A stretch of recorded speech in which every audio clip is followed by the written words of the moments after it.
யாராவது பெரிய கத்தியில கேக் வெட்டினா அடுத்த நொடி காவல்துறை அவர்களை கைது செய்யும். ராயபுரம் சட்டமன்ற உறுப்பினர் தாமு பக்கத்துல லயோலா மணி சொல்றாரு, அண்ணா அண்ணா வெட்டாதீங்க, உடுப்பா நம்ம ஆட்சி போடுறா வெடியா அப்படின்னு சொல்லிட்டு ஒரே போடுறாரு. கேட்கல, அது கத்தியை வச்சு வெட்டுறாரு. பெரும்பான்மையை நிரூபிப்பது, அதுக்கப்புறம் அவர் முதல்வராக பதவி ஏற்பது, அதற்கு முன்பாகவே அவருடைய ஆட்டத்தை தொடங்கி விட்டார்கள்.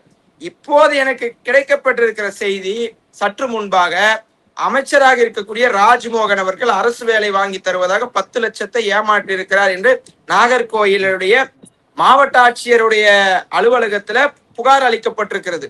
இப்படி புகார் பெட்டிகளாக புகாரிலே சம்பந்தப்பட்டவர்களை அமைச்சர்களாகவும் சட்டமன்ற உறுப்பினராகவும் தன் பக்கம் வைத்துக் கொண்டு இருக்கக்கூடிய நடிகர் விஜய் அவர்கள் எதை வைத்து நான் கிளீன் பாலிடிக்ஸ் உருவாக்க போறேன்னு சொன்னாரு.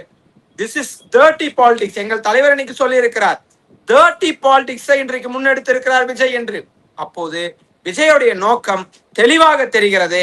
இவர் ஊழல் செய்யதான் போகிறார் அந்த ஆட்சிக்கு வந்து என்பது இந்த ஒரு 4 நாட்கள் இருக்கக்கூடிய நிகழ்வுகளிலே தெரிகிறது. இவர் இதை திருத்திக் கொள்ள வேண்டும்.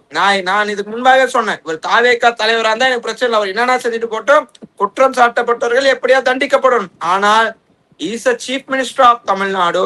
உங்களுக்கும் எனக்கும் முதல்வர் அவரு தான். நம் முதல்வர் நம்ம வெளி மாநிலத்துக்கு எங்கேயாவது போறோம், வெளிநாட்டுல இருந்து யாராவது போன் பண்றாங்கன்னா நம்ம அங்க பாருங்க, நாங்க இதுக்கு முன்னாடி 5 வருஷம் சொல்லியிருந்தோம், முத்துவேல் கருணாநிதி ஸ்டாலினுடைய ஆட்சியில இருக்கிறோம்னு சொல்லி மார்த்தட்டி சொல்லி கொண்டோம்.